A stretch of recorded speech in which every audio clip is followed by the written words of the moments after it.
I was fire and he was ice, and vice versa at times. We balanced each other out.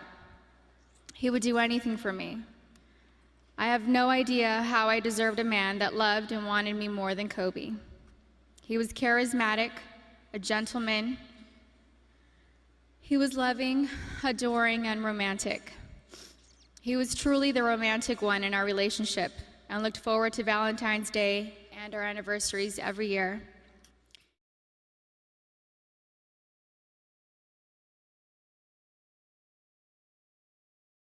He planned special anniversary trips and a special traditional gift for every year of our marriage. He even handmade my most treasured gifts. He just thought outside the box and was so thoughtful, even while working hard to be the best athlete. He gifted me the actual notebook and the blue dress Rachel McAdams wore in the Notebook movie. When I asked him why he chose the blue dress, he said it was because it's a scene when Allie comes back to Noah. We had hoped to grow old together like the movie. We really had an amazing love story. We loved each other with our whole beings, two perfectly imperfect people, making a beautiful family and raising our sweet and amazing girls. A couple weeks before they passed, Kobe sent me a sweet text and mentioned how he wanted to spend time together. Just the two of us, without our kids, because I'm his best friend first. We never got the chance to do it. We were busy taking care of our girls and just doing our regular, everyday responsibilities. But I'm thankful I have that recent text. It means so much to me. Kobe wanted us to renew our vows. He wanted Natalia to take over his company, and he wanted to travel the world together. We had always talked about how we'd be the fun grandparents to our daughter's children. He would have been the coolest grandpa. Kobe was the MVP of girl dads, or MVD. He never left the toilet seat up. He always told the girls how beautiful and smart they are. He taught them how to be brave and how to keep pushing forward when things get tough. And when Kobe retired from the NBA, he took over dropping off and picking up our girls from school, since I was at home pregnant with Bianca and just recently home nursing Capri. When Kobe was still playing, I used to show up an hour early to be the first in line to pick up Natalia and Gianna from school. And I told him he couldn't drop the ball, go over. He was late one time, and we most definitely let him know that I was never late. So we showed up 1 hour and 20 minutes early after that. He always knew there was room for improvement and wanted to do better. He happily did carpool and enjoyed spending time in the car with our girls. He was a doting father, a father that was hands-on and present. He helped me bathe Bianca and Capri almost every night. He would sing them silly songs in the shower and continue making them laugh and smile as he lathered them in lotion and got them ready for bed. He had magic arms and could put Capri to sleep in only a few minutes. He said he had it down to a science, 8 times up and down our hallway.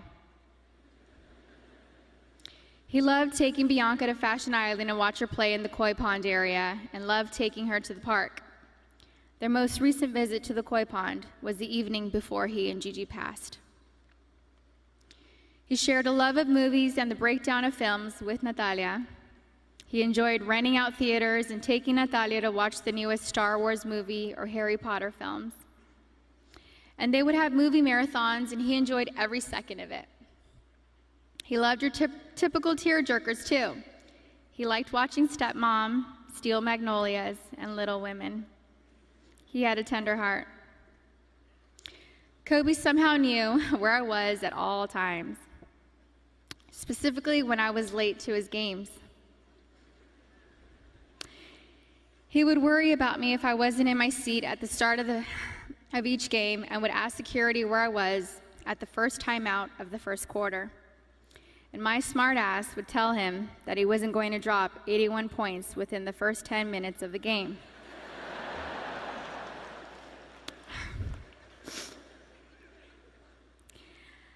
I think anyone with kids understands that sometimes we can't make it out the door on time. And eventually he was used to my tardiness and balled out.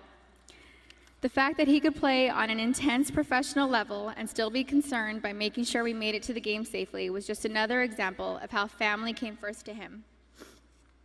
He loved being Gianna's basketball coach. He told me he wished he would have convinced Natalia to play basketball so that they could have spent even more time together. But he also wanted her to pursue her own passion. He watched Natalia play in a volleyball tournament on her birthday, on January 19th, and he noticed how she's a very intelligent player. He was convinced she would have made a great point guard with her vision of the court. And he told me that he wanted Bianca and Capri to take up basketball when they get older so he could spend just as much time with them as he did with Gigi. And Kobe always told Bianca and Capri that they were going to grow up and play basketball and mix they ass up. Now they won't have their daddy and sister here to teach them, and that is truly a loss I do not understand. But I'm so thankful Kobe heard Coco say, "Dada." He isn't going to be here to drop Bianca and Capri off at pre-K or kindergarten. He isn't going to be here to tell me to get a grip V when we have to leave the kindergarten classroom, or show up to our daughter's doctor's visits for my own moral support. He isn't going to be able to walk our girls down the aisle or spin me around on the dance floor while singing PYT to me. But I want my daughters to know and remember the amazing person, husband, and father he was. The kind of man that wanted to teach the future generations to be better and keep them from making his own mistakes. He always liked working and doing projects to improve kids' lives. He taught us all valuable lessons about life and sports through his NBA career, his books, his show Detail, and his Punies podcast series. And we're so thankful he left those lessons and stories behind for us. He was thoughtful and wrote the best love letters and cards, and Gigi had his wonderful ability to express her feelings into paper and make you feel her love through her words. She was thoughtful like him. They were so easy to love. Everyone naturally gravitated towards them. They were funny, happy, silly, and they loved life. They were so full of joy and adventure.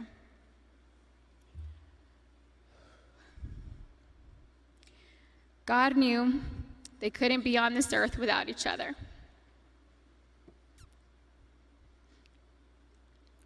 He had to bring them home to heaven together. Babe, you take care of our Gigi. And I got Nani, Bibi, and Coco. We're still the best team. We love and miss you, Boo Boo and Gigi. May you both rest in peace and have fun in heaven until we meet again one day. We love you both and miss you forever and always. Mommy.